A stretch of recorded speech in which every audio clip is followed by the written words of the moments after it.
ngenda kukwatagana ne president mumyewo mu town mungeri etya adde naye mu kuyimba adde mu content we kati nze nganze Tom Sharifu oyo nze nganze simuinaako buzibu kubanze tampisaako bubi talina kye yali anvumye naye okusinziira nze ensobi gye yakola yo gye mbagambye yalema okukuuma emikwano ate nga Sharifu yali asinga connections kuki TikTok wona yali atusinga abagagga Oshegera yali atusinga emirimu nze Sharifu yali ankubira nangamba waliwo wana akayimba waliwo akalango Oshegera yabana kale tubeyanziza dikiriya oli bulungi Tom dia listed ennyo ali waneno ne President Frank Abaho Frank Abaho bulijjo president wa Abantu mudi ba TikTok nono mutwaliramu nnyo n'amaanyi kwa buli omu ku bando yali campaign na manager baideni za tunonya akalo ekivulu kya Miko kyogerako kito mudi kya kabi nnyo challenge eriffe ate ffe abayimbi bangola Miki asolo kijjuza bwatyo dolonza alina hit songs Nsegedde ompuna kibaseza wano tewammala Nsegedde president yagenda Rugogo bayita Rugogo ategedde bulungi so I'm very happy ndi musanyufu nnyo okulaba nga abaana kuba twatandika nabo ba Miki olaba nga asobola okuleeta abantu ngaabwe kiba kitegeeza TikTok ekoze impact yaki ey'amaanyi so ndi musanyufu nnyo kuba Miki watandikira mu comedy kye kyakujja kuyingira mu music musobola ekubanga mu mwaka gumu nyina hits nga 14 Segedde ekyo kintu kyanjawulo nnyo ne wenva wano ngenda kukola shop bid tegedde kiba kitegeeza music nkola ki musobolera ddala so comedy nali musobola ne music so multi talented omanyi kitegeeza omanyi oluzungu buli kimu okikola nedda nina ebitone ebingi byanjawulo so kyanzijayo nenoonya ate akawogo akaleero totuka nkukisera n'ogamba basajja benatandika nabo bakoze ebivulu sinakola kivulu newe gisala kibava mu comedy anti kakati nze nganze Tomudi nze nganze ng'omuyimbi sisuubira nti njugira music kyanjawulo ne comedy tolina kupakuka music omumanyi eno bango ine ennyimba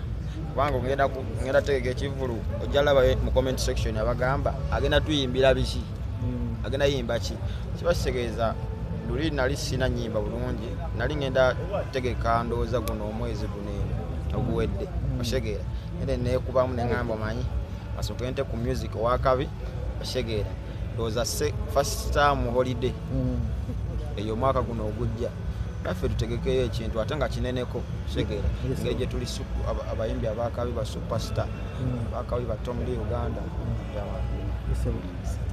omukulu president oli otya nga abantu b'okulembera bakoze ebyewuunyisa ebyenjawulo sente bazifunye ku TikTok ne bayita n'abantu collaboration ne babawagira nina essanyu lingi kale ne musanyufu nnyo byansusu olaba nga Miki si muyimbi just comedy olanga abantu bajjuda wala ne basigala wabweru kiba kiwa abaana ba TikTok kiba kiraga abaana kibalina okukola okweyisa obulungi eri abantu singa Miki abadde yeeyisa bubi abantu abo tebandize singa Tomudi abadde yeeyisa bubi tetwandimubadde mabega abaana balina okwetereza bamanye gye bagwa kuba abantu abaleeta Miki ku TikTok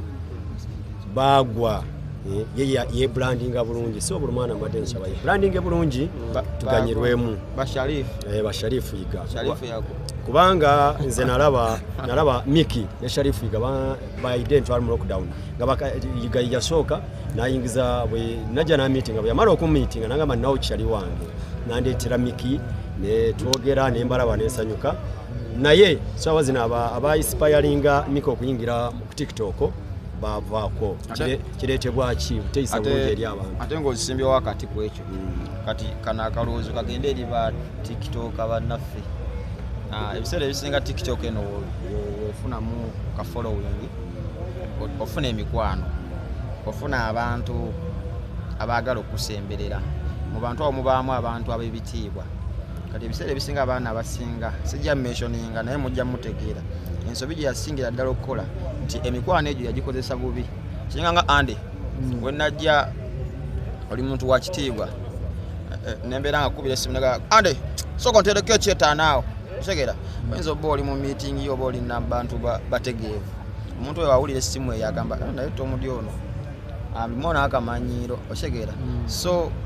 following eno tetuziba nnyo maaso olina olowooza ekiddako enkya so abantu abamu balema okukuuma emikwano gyabwe egyo kubanga abantu abamu naffe be batuleeta ku TikTok era nze nasabako ne Sharifu oyo ne musaba kolabo nga mwegaya ne mugajango ndabiko otegera ne kati saawa eno annuma nnyo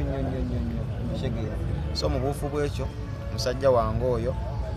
ndabika nja mukwatako tumusabira ajja kudda kulayo tumuzeeko eno tulaba ate ekiddako naye nga ensonga enkulu yakweyisa bulungi segera n'okukuuma abantu kubanga abantu tuba tubeetaaga at the end of the day. TikTok eresa abantu bangi nnyo omwali bakyakala ne Mikita tumulabye Tomudi naye waliwo still abakyagikompeiningako nti nno eresa ate emize emibi mingi nnyo era baagala enveewo nga pulezidenti waba TikTok okwogerako no abaali bagikuba okuvaako abo twabalwanyisa era ne batwegattako ne tulaba nga tuwulira banaffe abaali bawemula abazadde b'abantu okuvuma ne babisitopinga so ekyokugigala ekyo chapter bagikulozinga tekikyaliyo abawumulirako era sitiru bakyaliko se batono bajja kuvaako kubanga kati byagendamu n'amateeka wala omukyala tumuyita fulufuga abakyewalalizira n'abasiba buli kimu kijja kuggwawo ate nga naye bagamba yali awo oyogerako ebigambo ebikyafu ye yatandikira ku Facebook TikTok ye ndowooza ayinza okuba talina n'akawunti ayinza okuba yakagiteekamu noba ogenda n'ofollowinga ye yali ku Facebook yali avumira abantu naye bano abaana bwe bajja ku Facebook ku TikTok baate ne bamusukako n'abawa mu discipline naye TikTok kategenze etereera bubaka kiboyina eri bannayuganda abatannaba kwettanira TikTok abannayuganda batannaba kwettanira TikTok bajoyininge TikTok kuba eyisawo bizinesi mu bwangu kola buli kimu amawulire tegafuna speed niboba oli Bulaaya oyimirira wano n'okwatagana n'ali e Bulaaya nga okoze kye bayita live TikTok yakabi kale okutwaliza awamu abaho oyamba abantu bangi ne Tomudi wuyo yali ku TikTok koyajja lwaki tomumperayo ku video n'omushutingira video emu ekyengenda kati mu bantu bwe nali nesimbyewo ku TikTok abantu omuntu eyayogera ekigambo nempulira nga amwagadde nali simumiitinga nga kate nga simuwangako nesenta nga ate suga sizimuwangako ng'abaana benze nyamba ku TikTok omwami ono yakubira omwana bamuyita katisiyugi baali kulabita yamukubira twali kulayivu ffenna namugamba gayi oli TikTok munnaffe nkumanyi tuludde naawe naye ono Frank abaho nze simulabangako naye mpulira ayamba abaana kyali wange tani kisigale nga tuli ba mukwano but sigenda kuwa kalulu omwami ono yakimwatulira lwatu ensonga lwaki nayagala Tomudi Tomudi ngenda mukwatirako waliwo n'omwana bamuyita Kifampa omwavu alina essuubi y'omu ku baali ku lijegere lwange nga banoonyeza akalulu omwana n'anoonya content y'okuyimba naye talina kasente oyo omwana era mupromesinga mumusuubiza ngenda mukwatirako nga bwe kisoboka Tomudi yali bulungi debate nja mutopingako ale gwe sebo ande video sibe buzibu bwange ye buzibu ngenda tani video satu uno mwezi okukwatirako tekiba kibi yali toyogera video akwatireko mu kikali agoya emmotoka olina kikyo yagala twagala sente twagala sente teri kirala naye nga tusagamu omanyi naye nga njaba neyanziza nnyo pulezidenti wange kunkwatako mu bulungi otegeera naye nga Tomudi si omusajja ali obubi ennyo wakolamu just twetaaga okutuukawo wali eri ekiseera kyoba music tumufulumya Tomudi awo wenyini nnyo njagala okubuuza nga bw'ogambye nti yiga Sharifu ogenda kuddayo mukwateko mu ngeri etya adde naye mu kuyimba oba